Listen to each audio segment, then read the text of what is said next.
my Lord Justice Sen Gupta, the Chief Justice of Andhra Pradesh, my very dear and good friend Justice Ramanna, my other very distinguished brother judges on the dais and off the dais, Mrs. Asha Menon, members belonging to the civil society, ladies and gentlemen.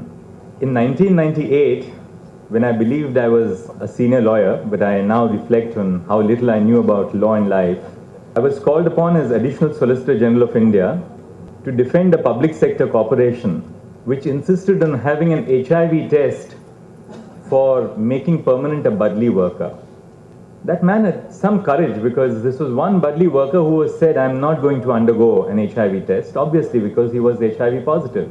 Mr. Anand Grover, who appeared for the Lawyers Collective, and I appearing for the Union of India, we came together and guided the court into holding that it would be impermissible under our constitution to require somebody who is HIV positive to undergo mandatory testing as a condition precedent to obtaining public employment. In 2006, sitting on the bench of the High Court, we had a case relating to under-trial prisoners who were sought to be subjected to compulsory testing for HIV by the government.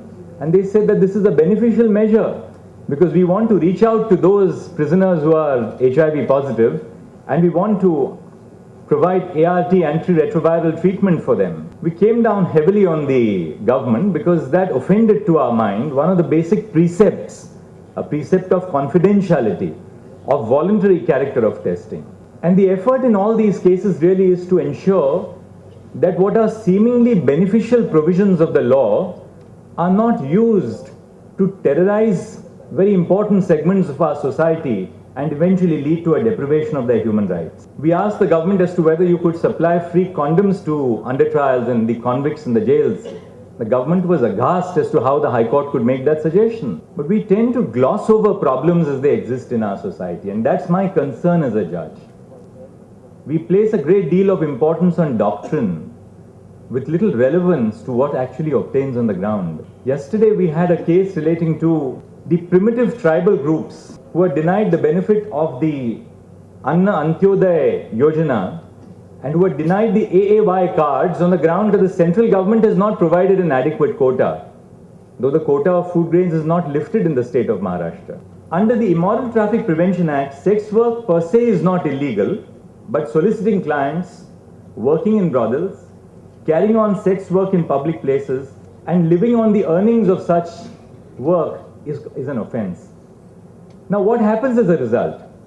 You have disproportionate arrests and convictions of sex workers, raids on hotels, lodges and parlors, closures of brothels, detention and protection homes regardless of age and consent of women. The Lancet, the very famous British journal called the Lancet in 2004, commented on the demolition of the Goa red light district and said that the government's effort to eradicate prostitution has made it nearly impossible to provide HIV prevention services to sex workers. Frequent arrests or rescues of these sex workers hinders access to health services. There is no site to provide services, as a result of which sex workers are driven into risky settings. It disallows occupational health and safety measures. Condoms in rooms are seen as evidence of running a brothel. Illegal earnings, the dependents are made punishable, which inhibits the ability to support a family or children's education. It forbids collectivization. Our law forbids collectivization of sex workers because two or more sex workers can't work together under Section 2A. And therefore, it dissuades a collective resistance to violence. Look at the legal regime on drug use. Offenses such as consumption under Section 27 of the NDPS Act, possession, punishment dependent on the quantity of drugs. The enforcement, non-application of diversion or immunity for treatment seeking, prolonged detention, no bail, dumping in de-addiction centers, beatings, tortures, no health care.